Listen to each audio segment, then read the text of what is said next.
안녕하세요 여러분, 취침 이야기 채널에 오신 것을 환영합니다.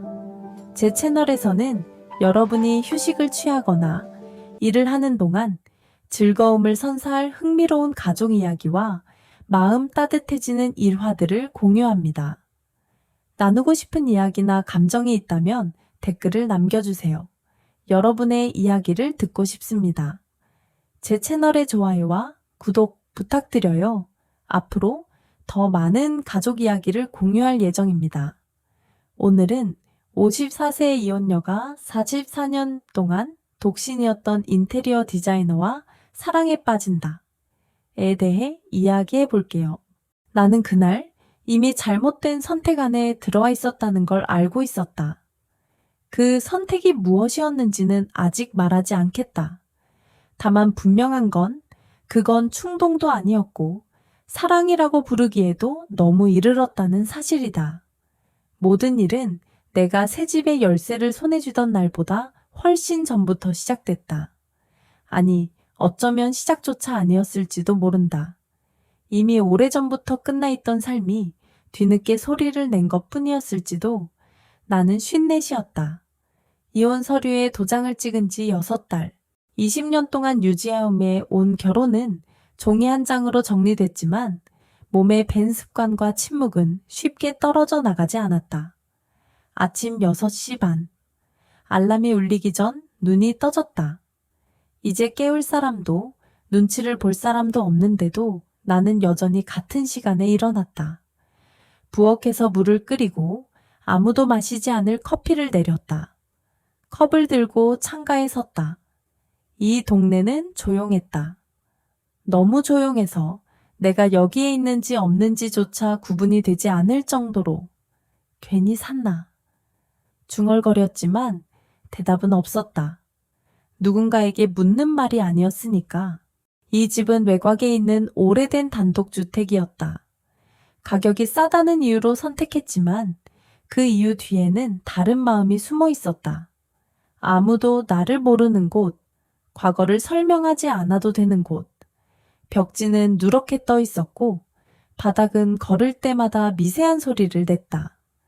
수리가 필요하다는 건 알고 있었고 그래서 인테리어 업체를 불렀다.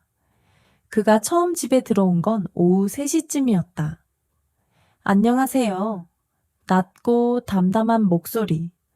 고개를 들었을 때 나는 잠시 시선을 어디에 두어야 할지 몰랐다.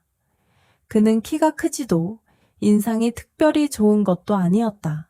작업복은 깨끗했지만 새 것은 아니었고 손등에는 잔흠집이 많았다. 44이라고 했던가. 이 나이에 흔히 볼 수 있는 얼굴. 그래서 오히려 기억에 남지 않을 얼굴. 민재입니다. 이름을 말할 때 그는 나를 보지 않았다. 집 안을 훑어보며 이미 머릿속으로 공사 순서를 정리하는 사람처럼 보였다. 이 집 혼자 사시나요? 별 뜻 없는 질문이었다. 나는 잠시 망설이다가 고개를 끄덕였다. 네, 혼자요. 그는 더 묻지 않았다. 그 점이 이상하게 마음에 들었다. 공사는 소음과 먼지로 시작됐다. 망치 소리, 전동 드릴 소리, 잘려나간 나무 냄새. 집은 하루 만에 낯선 공간이 됐고 나는 방 한쪽에 앉아 그 과정을 지켜봤다. 우리는 많은 말을 나누지 않았다. 필요한 말만, 기능적인 말만. 여기 콘센트 위치를 바꾸는 게 나을 것 같습니다.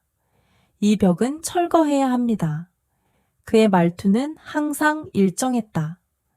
감정이 섞이지 않은 목소리. 그게 오히려 편했다. 저녁이 가까워질 무렵 그는 도구를 정리하며 말했다. 내일도 이 시간쯤 오겠습니다. 네. 문이 닫히고 다시 집 안이 조용해졌다. 이상하게도 그날은 커피가 남지 않았다. 다음 날도 그 다음 날도 비슷했다. 나는 여전히 같은 시간에 일어나고 그는 같은 시간에 도착했다. 우리는 서로의 하루에 자연스럽게 끼어들었지만 아무도 그걸 관계라고 부르지 않았다. 어느 날 내가 실수로 손을 베었을 때였다. 작은 상처였지만 피가 났다. 그는 말없이 구급상자를 꺼내와 내 손을 잡았다. 그 순간 나는 내 손이 이렇게 오래 다른 사람의 손 안에 있었던 적이 있었나 생각했다. 별거 아닙니다. 그가 말했다. 하지만 손을 놓지는 않았다. 그 짧은 침묵 속에서 나는 설명할 수 없는 감정을 느꼈다. 설렘이라고 하기엔 너무 조용했고, 불안이라고 하기엔 너무 늦은 감정. 그날 밤 나는 처음으로 알람을 끄고 늦게 일어났다. 그날 이후로 나는 자주 이유 없는 생각에 잠겼다.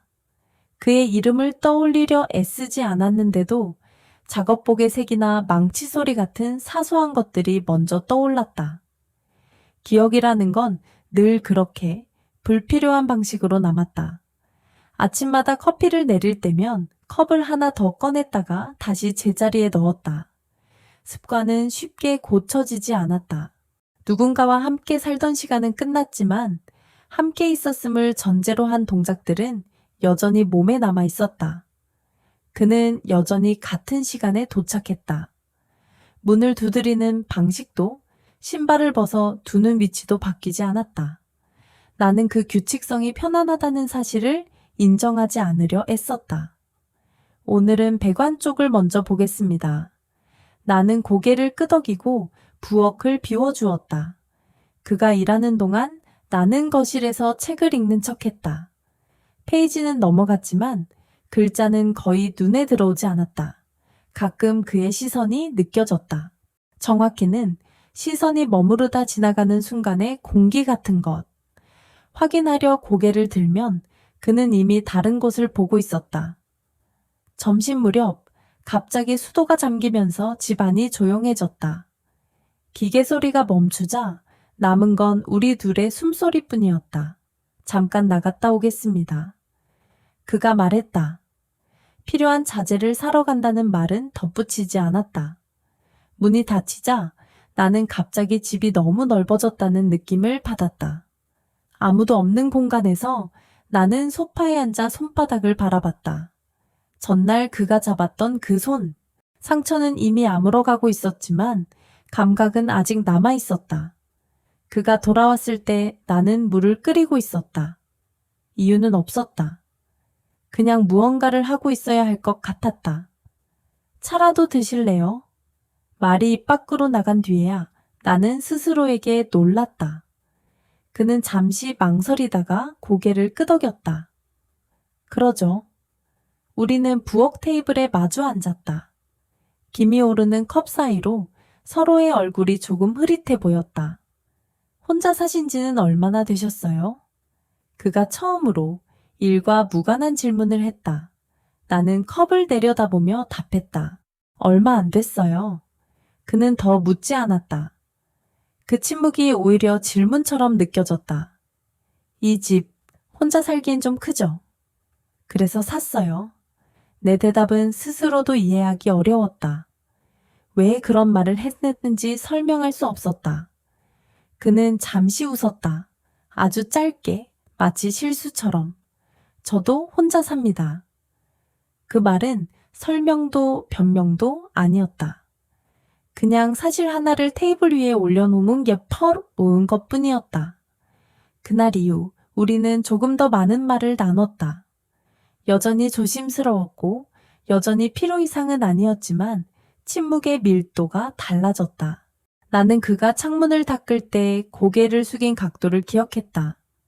그는 내가 계단을 오를 때 손잡이를 잡는 습관을 알게 됐다. 어느 순간부터 나는 그가 오기 전 집을 정리하기 시작했다. 누구에게 보여주기 위한 정리는 아니라고 스스로를 설득했지만 그가 신발을 벗고 들어왔을 때의 시선을 의식하고 있다는 건 부정할 수 없었다. 비가 오던 날 공사는 잠시 중단됐다. 전기가 끊기고 집안은 어두워졌다. 잠깐만요. 그가 휴대용 조명을 켰다. 불빛이 벽에 부딪혀 흔들리듯 퍼졌다. 그 순간 우리는 아주 가까이 서 있었다. 의도한 건 아니었고 피할 수도 있었지만 아무도 움직이지 않았다. 괜찮으세요? 그가 물었다. 나는 대답 대신 고개를 끄덕였다. 불빛 아래서 그의 얼굴은 낮과 달라 보였다. 그 차이를 느끼는 순간 나는 알았다.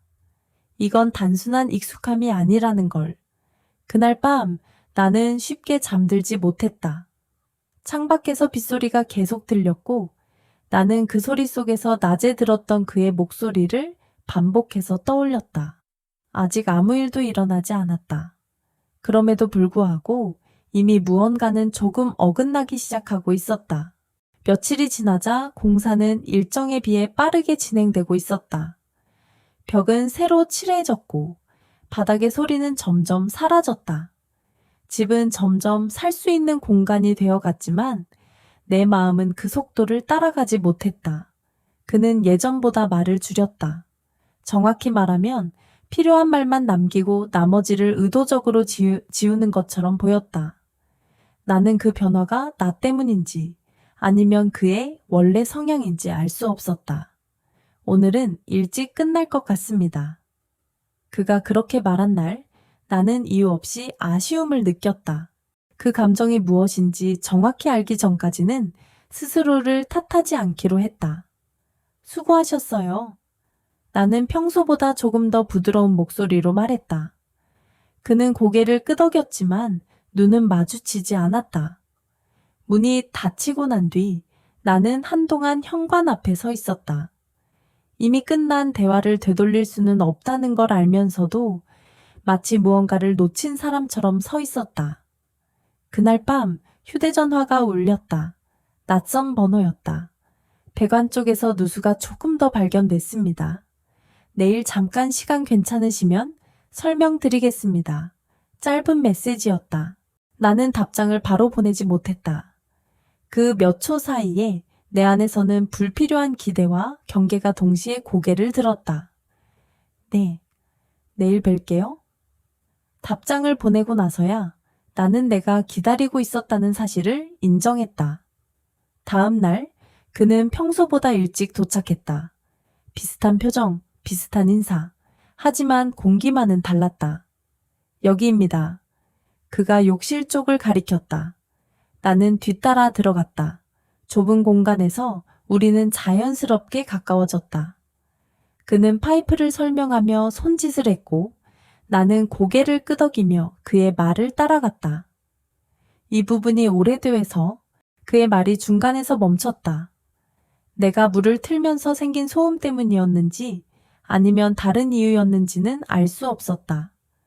그는 다시 말을 이었지만 목소리는 조금 낮아져 있었다. 나는 그의 손을 보았다. 여전히 거칠었고 익숙한 흠집들이 있었다. 그 손이 이 집을 고치고 있다는 사실이 이상하게도 나를 안심시켰다. 괜찮으시면 오늘 안에 마무리하겠습니다. 네. 짧은 대답이었지만 그 안에는 불필요한 의미가 섞여 있었다. 점심 무렵 나는 간단한 음식을 준비했다. 그에게 권할 생각은 없었다. 그런데도 접시는 2개였다. 같이 드실래요? 말이 나오자 나는 고개를 들지 못했다. 그가 거절하길 바랐는지 받아들이길 바랐는지 나 자신도 알 수 없었다. 잠깐이면 괜찮습니다. 우리는 다시 마주 앉았다. 이번에는 김이 거의 나지 않는 음식이었는데도 테이블 위의 공기는 묘하게 뜨거웠다. 일 오래 하셨어요? 내가 먼저 물었다. 왜 그런 질문을 했는지는 설명할 수 없었다. 그냥 하다 보니요. 그는 자세한 이야기를 피했다. 그 회피가 나를 더 궁금하게 만들었다. 나는 그에게서 어떤 상처의 흔적을 느꼈다. 말하지 않지만 분명히 존재하는 무언가. 식사가 끝나고 그는 다시 작업에 들어갔다. 나는 거실에 앉아 있었지만 시선은 자꾸 욕실 쪽으로 향했다. 그날 우리는 아무 일도 하지 않았다. 아무 말도, 아무 행동도 선을 넘는 것은 없었다. 그런데도 나는 알고 있었다. 이미 마음은 한번 경계를 넘으려는 방향으로 기울어져 걷다는 것을. 며칠 뒤 그는 이 집 공사가 거의 끝나가고 있다고 말했다. 남은 건 사소한 마감과 점검뿐이었다. 그 말을 듣는 순간 나는 이상하게도 안도보다 허전함을 먼저 느꼈다. 생각보다 빨리 끝났네요. 내 말에 그는 고개를 끄덕였다. 집 상태가 나쁘지 않았습니다. 그 대답은 사실이었지만 어딘가 거리를 두는 말처럼 들렸다. 나는 더 묻지 않았다. 요즘에 나는 묻지 않는 데 익숙해지고 있었다. 그날은 바람이 거셌다. 창문 틈으로 들어오는 소리가 집 안을 채웠고 그는 마지막 점검을 위해 거실 한가운데 서 있었다. 여기 조명은 괜찮으세요? 네. 달까요? 나는 스위치를 한 번 더 눌렀다. 불이 켜졌다 꺼졌다 하는 짧은 순간마다 그의 얼굴이 다르게 보였다. 이제 정말 끝이네요. 내 말은 확인이 아니라 정리처럼 들렸다. 그는 대답하지 않고 공구를 가방에 넣었다. 오늘은 여기까지 하죠. 그가 문 쪽으로 향했을 때 나는 그를 붙잡을 이유도 말도 없었다. 그럼에도 불구하고 발걸음은 쉽게 떨어지지 않았다. 잠깐만요. 말이 먼저 나왔다. 그를 부른 이유를 생각하기 전에. 그는 돌아섰다. 표정에는 놀람보다 경계가 먼저 스쳤다. 차 한 잔 더 하실래요? 그 말은 필요 없었고 계획되지도 않았다. 그는 잠시 침묵했다. 그 침묵이 길어질수록 내 심장은 불필요하게 빨라졌다. 괜찮습니다. 그의 대답은 정중했지만 단호했다. 나는 고개를 끄덕였다. 거절을 받아들이는데 익숙한 사람처럼. 문이 닫히고 집안은 다시 조용해졌다. 이번에는 그 조용함이 이전과 달랐다. 마치 무언가를 남겨두고 간 것처럼. 그날 밤 나는 불을 끄지 못한 채 소파에 앉아 있었다. 새로 고친 집은 말끔했지만 그 안에 있는 나는 정리가 되지 않은 상태였다. 다음 날 그는 오지 않았다. 당연한 일이었는데도 나는 문이 열리는 소리에 몇 번이나 고개를 들었다. 이틀째 되는 날 휴대전화가 울렸다. 그의 이름이 화면에 떴다. 혹시 오늘 잠깐 들러도 될까요? 마감 확인을 하나 놓친 게 있어서요. 나는 바로 답하지 않았다. 그 사이 머릿속에는 여러 장면이 겹쳐 지나갔다. 아무 일도 일어나지 않았던 순간들, 그리고 일어나지 않았기에 더 또렷해진 감정들. 네, 괜찮아요. 그가 도착했을 때 나는 현관에서 바로 그를 맞이했다. 이번에는 인사를 건너뛰었다. 그도 별말 없이 안으로 들어왔다. 금방 끝날 겁니다. 그는 그렇게 말하며 방으로 향했다. 나는 뒤따라가다 멈췄다. 좁은 복도에서 우리는 잠시 마주 섰다. 요즘 괜찮으세요? 그의 질문은 작업과 무관했다. 나는 잠시 생각하다가 대답했다. 괜찮은 척은 할 수 있어요. 그는 아무 말도 하지 않았다. 하지만 그 침묵은 이전과 달리 도망치지 않았다. 방 안에서 그는 스위치를 점검했다.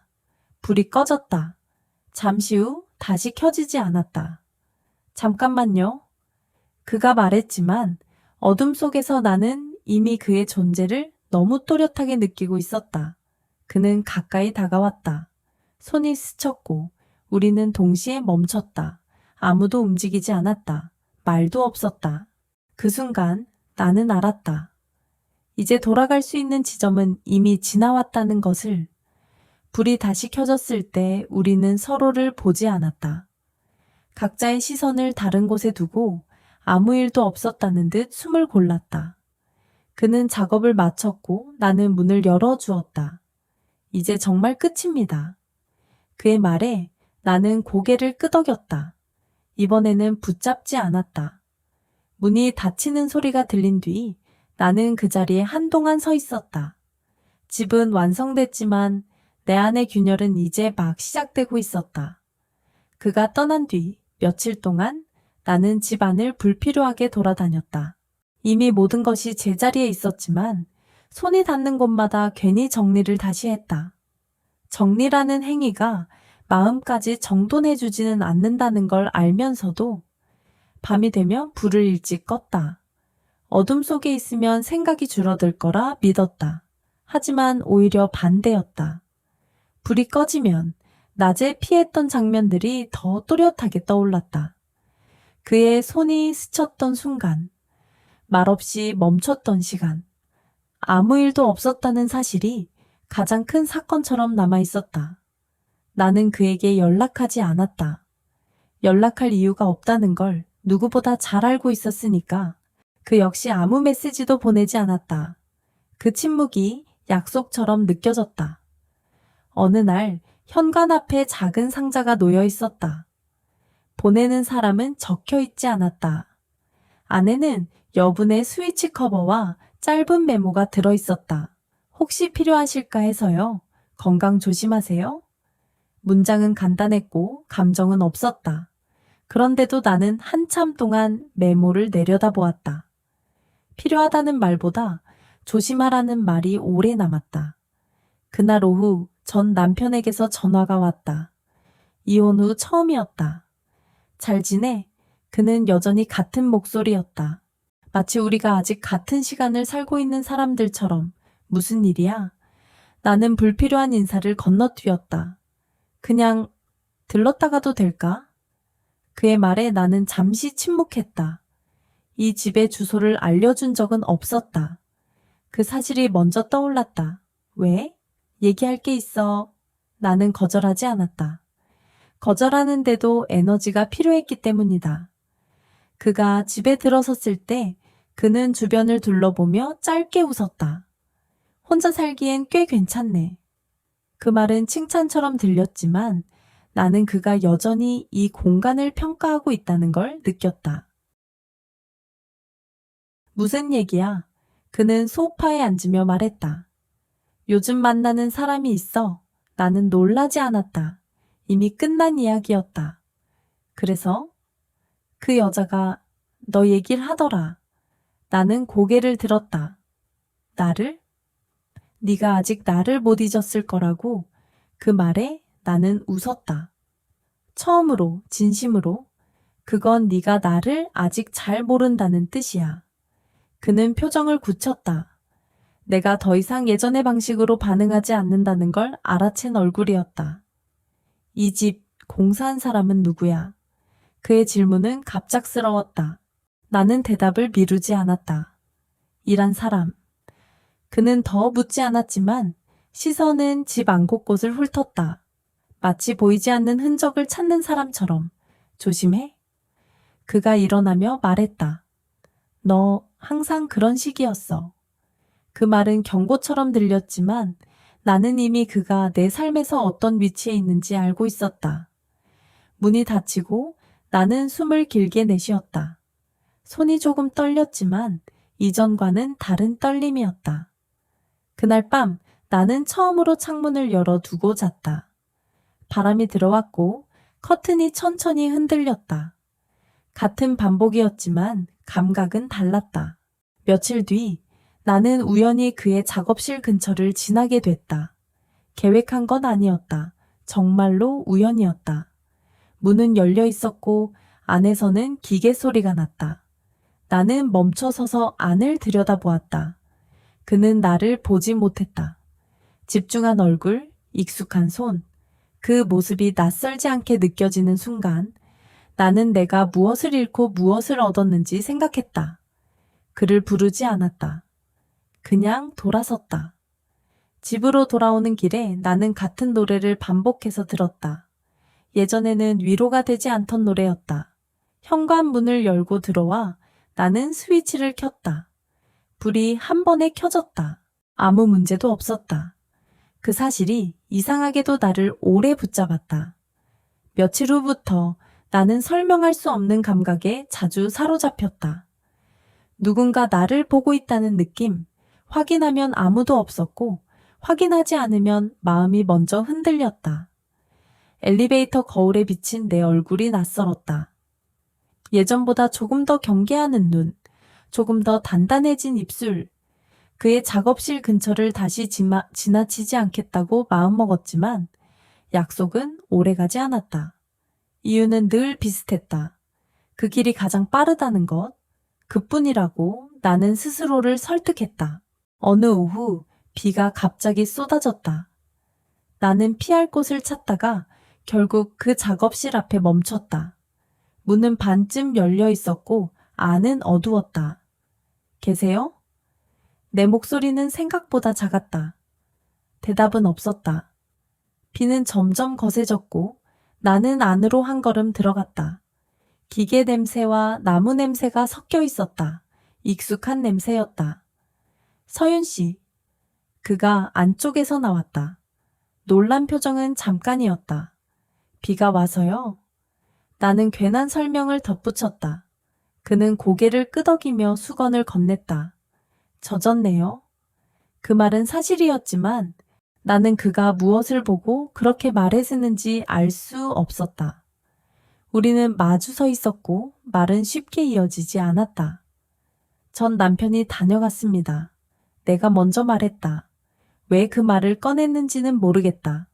그의 눈빛이 아주 미세하게 변했다.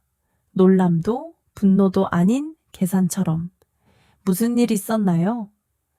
별일은요. 나는 웃었다. 그 웃음이 얼마나 얇은지 나 스스로도 알고 있었다. 조심하시는 게 좋겠습니다. 그의 말은 충고였지만 그 안에는 분명 다른 감정이 섞여 있었다. 저를 걱정하세요. 그 질문은 가벼운 척 던졌지만 대답을 듣고 싶었다. 그는 잠시 침묵했다. 그런 셈이죠. 그 짧은 말이 공간을 바꾸었다. 비소리가 더 크게 들렸고 작업실 안은 더 좁아진 것처럼 느껴졌다. 여기 오래 혼자 계셨어요? 이번에는 그가 물었다. 혼자 있는 게 익숙해질 만큼은요? 나는 그렇게 대답했다. 사실과는 조금 달랐다. 그는 더 묻지 않았다. 대신 창가로 가서 빗물을 바라봤다. 사람은 익숙해진다고 해서 괜찮아지는 건 아니더군요. 그 말은 설명이 아니었다. 고백에 가까웠다. 그 순간 나는 그가 왜 혼자인지 조금은 이해했다. 말하지 않아도 되는 사람이라는 점에서 우리는 닮아 있었다. 비가 그쳤을 때 우리는 여전히 같은 자리에 서 있었다. 집까지 태워다 드릴게요. 그가 말했다. 거절할 이유는 있었다. 하지만 받아들이지 않을 이유는 없었다. 차 안은 조용했다. 라디오도 켜지지 않았다. 신호등 앞에서 차가 멈췄을 때 나는 창밖을 보며 말했다. 사람들이 알면 이상하게 보겠죠? 그는 대답하지 않았다. 대신 신호가 바뀌자 천천히 출발했다. 그래도요? 그가 말했다. 이상하다고 해서 전부 틀린 건 아니니까요. 집 앞에 도착했을 때 우리는 동시에 안전벨트를 풀었다. 오늘은 들어오실래요? 말이 나오자 나는 숨을 잠시 멈췄다. 그는 나를 보았다. 처음으로 오래. 지금은 안 되겠습니다. 그의 대답은 분명했다. 거절이었지만 단절은 아니었다. 그게 더 낫겠네요.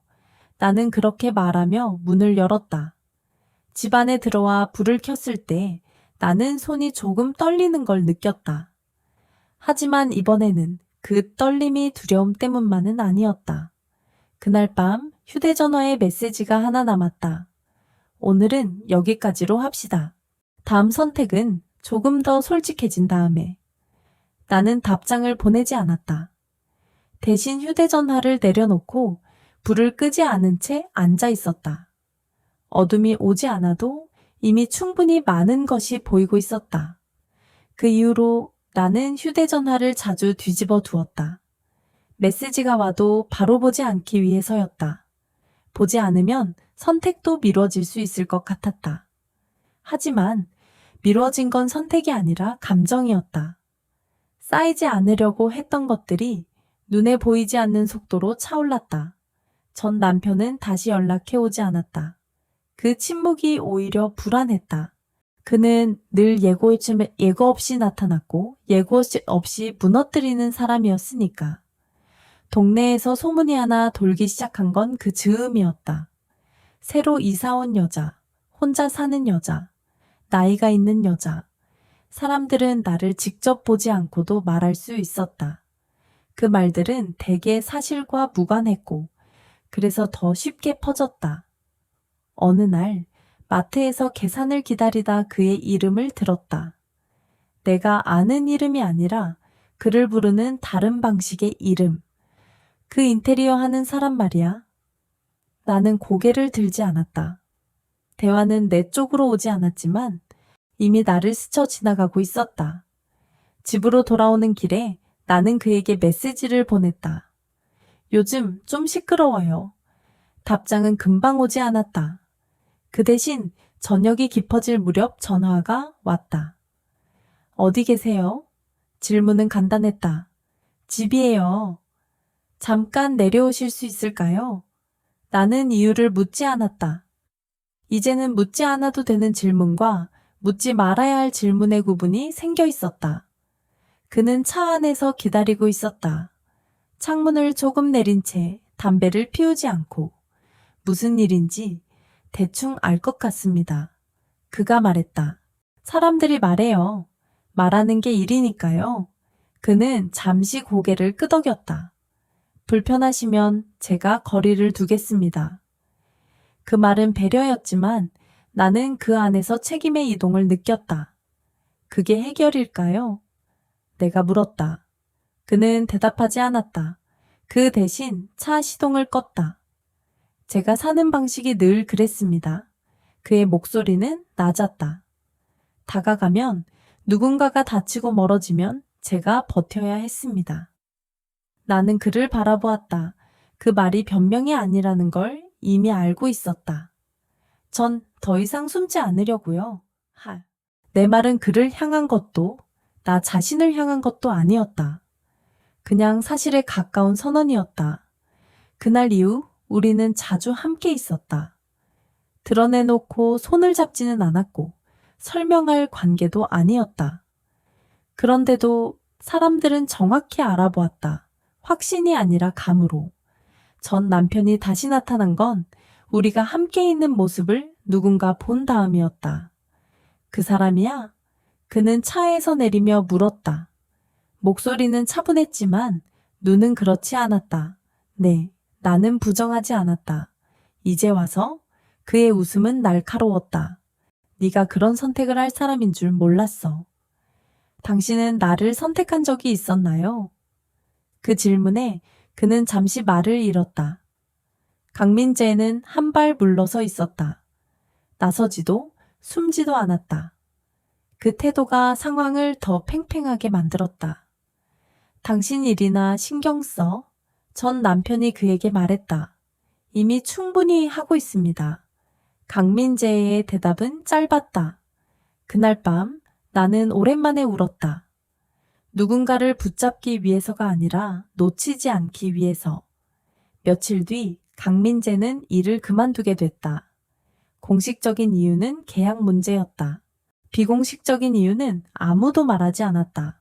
그는 담담하게 말했다. 괜찮습니다. 하지만 괜찮은 사람의 얼굴은 아니었다. 제가 짐이 된 건가요? 내 질문에 그는 고개를 저었다. 짐은 늘 버텨야 하는 쪽이 지는 겁니다. 그 말에 나는 선택했다. 이번에는 미루지 않았다. 사람들의 시선이 있는 곳에서 나는 그의 옆에 섰다. 설명하지 않았다. 변명도 하지 않았다. 그날 이후로 동네는 더 시끄러워졌고 나는 더 조용해졌다. 우리는 작은 집으로 이사했다. 아무도 우리를 모르는 곳은 아니었지만 적어도 우리를 정의하지는 않는 곳이었다. 어느 아침 나는 같은 시간에 눈을 떴다. 알람이 울리기 전이었다. 부엌에서 물을 끓이고 이번에는 커피컵을 2개 꺼냈다. 그는 말없이 맞은편에 앉았다. 우리는 아무 말도 하지 않았지만 이번 침묵은 견딜만 했다. 창밖에서 아이들 웃음소리가 들렸다. 이상하게도 그 소리가 오래 남았다. 모든 것이 해결된 건 아니었다. 여전히 불편한 시선은 있었고 완전히 지워지지 않는 과거도 있었다. 하지만 반복되는 일상 속에서 나는 다른 선택을 하고 있었다. 같은 행동이었지만 이번에는 도망이 아니었다. 이사한 집에서도 나는 여전히 같은 시간에 눈을 떴다. 알람이 울리기 전에 그 미묘한 공백. 예전에는 혼자였고 지금은 옆에 사람이 있다는 차이만 있었다. 강민재는 잠든 얼굴로 숨을 고르고 있었다. 깊지도 얕지도 않은 내 호흡. 나는 그 호흡이 멈추지 않는다는 사실에 안도했다. 부엌으로 나가 물을 끓였다. 컵을 2개 꺼내는 동작은 이제 망설임이 없었다. 손이 기억하고 있었기 때문이다. 창문을 열자 차가운 공기가 들어왔다. 아침은 늘 공평했다. 어제의 선택과 상관없이 같은 속도로 시작됐다. 그는 내가 돌아오는 소리를 듣고 깼다. 오늘도 일찍이네요. 원래 그래요. 나는 그렇게 대답했다. 예전에도 그랬고 지금도 그렇다는 뜻이었다. 그는 일자리를 다시 구하고 있었다. 예전만큼 쉽지는 않았지만 포기하지는 않았다. 가끔은 이유 없는 거절을 받아 돌아왔고 그럴 때면 말없이 저녁을 만들었다. 우리는 서로를 위로하는 법을 배우지 않았다. 대신 곁에 있는 법을 배웠다. 어느 날 시장에서 전 남편을 마주쳤다. 예상하지 못한 만남이었다. 그는 나를 보고 멈춰섰고 나는 멈추지 않았다. 잘 지내? 그가 물었다. 응. 나는 고개를 끄덕였다. 더 이상의 말은 필요 없었다. 그는 내 뒤를 흘끗 보았다. 강민재는 조금 떨어진 곳에서 기다리고 있었다. 나서지도 숨지도 않은 채. 후회는 안 해? 그 질문에 나는 잠시 생각했다. 후회하는 선택도 있었고 하지 않아서 후회한 선택도 있었어. 그는 아무 말도 하지 않았다. 그 침묵은 처음으로 나를 흔들지 않았다. 집으로 돌아오는 길에 강민재가 말했다. 괜찮으세요? 괜찮아지는 중이에요. 그는 더 묻지 않았다. 그게 우리가 유지하는 방식이었다. 시간은 빠르게 지나가지 않았다. 대신 꾸준히 쌓였다. 어느 밤 나는 창가에 서서 불을 끄고 켰다. 새 집의 스위치는 한 번에 반응했다. 이전 집처럼 깜빡이지 않았다. 불이 켜질 때마다 방 안의 풍경은 같았지만 내가 바라보는 방식은 달랐다. 그는 내 뒤에서 말했다. 이 집 괜찮죠? 응. 나는 불을 끄지 않았다. 어둠을 확인할 필요가 없었기 때문이다. 창밖에서 바람이 불었고 커튼이 천천히 흔들렸다. 예전에도 보던 장면이었다. 하지만 이번에는 도망치지 않았다. 나는 스위치에서 손을 떼고 그 자리에 잠시 서 있었다. 불이 켜진 채로, 그리고 그 상태로 하루가 시작되고 있었다.